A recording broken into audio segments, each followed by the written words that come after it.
we cannot possibly communicate enough.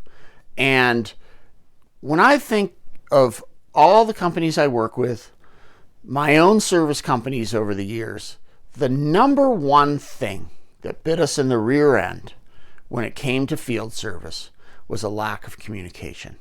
You know, when you get that call at the office and the CSR picks up and the person's angry and frustrated, almost always, I bet you it's the 80-20 rule. 80% of the time, it's a lack of communication. It's a lack of communication from the CSR, the DSR, the field technician, the project manager, you know, depending on how your business is set up. Somewhere along the line, communication broke down. So my thing is, you've got to communicate a lot, like a lot, like way more than you could ever think is reasonable. Because that way, you can't flub up. They can never say, well, you didn't tell me that, or you didn't explain that, or you just left without telling me, or look, you've got to communicate. I can't tell you how many times I've had the phone call, where are your guys? I don't know, they're on the job. So what happens? Well, hold on, Mrs. Jones or Mr. Jones. I'll call you back in a minute. Let me find out. Hang up the phone. Hey, where are you guys? Oh, boss, we ran to lunch. It's lunchtime. We're hungry. Oh, okay. Did you tell the client that you were going to go to lunch? Well, no. Why would I do that? Because now they're calling me wondering where you are. All you have to do is say, hey, Mr. Jones, it's 12. We're going to go grab a bite to eat. We'll be back within the hour. Problem solved. Right? I can't tell you how many times I've fielded that phone call, or somebody in my company has fielded that phone call. Same thing for the end of the day. Go do a walkthrough with that customer. I mean, if it's a multiple day project, most of our projects in my company were multiple days. So when you're leaving for the day, go find the client. If the client's not home, call them.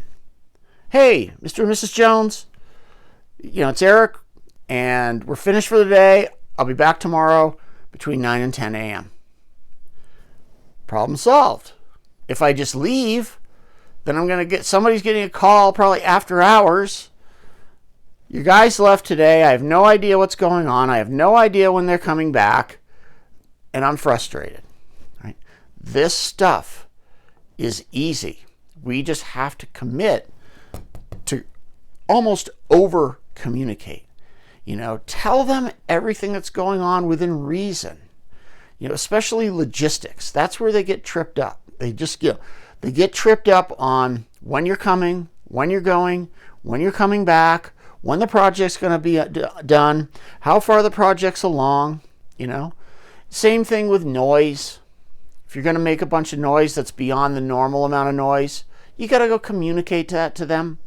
Hey, Mr. and Mrs. Jones, for the next 30 minutes, it's going to be a little loud. We have to do this, and this to make sure that we can finish this job, right? The same thing with odor. What if you're soldering or something? There's going to be the smell of burning. You got to communicate that, or else they think you're burning the house down. It could be anything. My point is, it's almost impossible to over communicate with a client because they have no idea what we're doing and when we're doing it. And when people don't have control, they feel weirded out and out of control. And when they feel that way, they don't feel like they're having a good service experience. And they don't feel good about our company. And they don't feel good about you as a technician. They don't feel good about any of it. So the thing is, guys, you've got to make sure, tell them when you're coming. Tell them when you're going. Tell them how long you're going to be there. Give them a job status update. Ask them if they have any questions. Right? Take a couple times a day and just, walk upstairs or down the hall and say, hey, Mrs. Jones, just thought I'd come out and make sure you're doing okay. Do you have any questions for me? Yeah, Eric, when do you think you're going to be done? I think we should be done tomorrow by noon. We'll be here today until roughly 5. We'll be back in the morning between 9 and 10, and I think by noon we'll be done. What does that do? That makes Mrs. Jones feel at ease. She knows exactly what's happening now and what's going to happen in the future.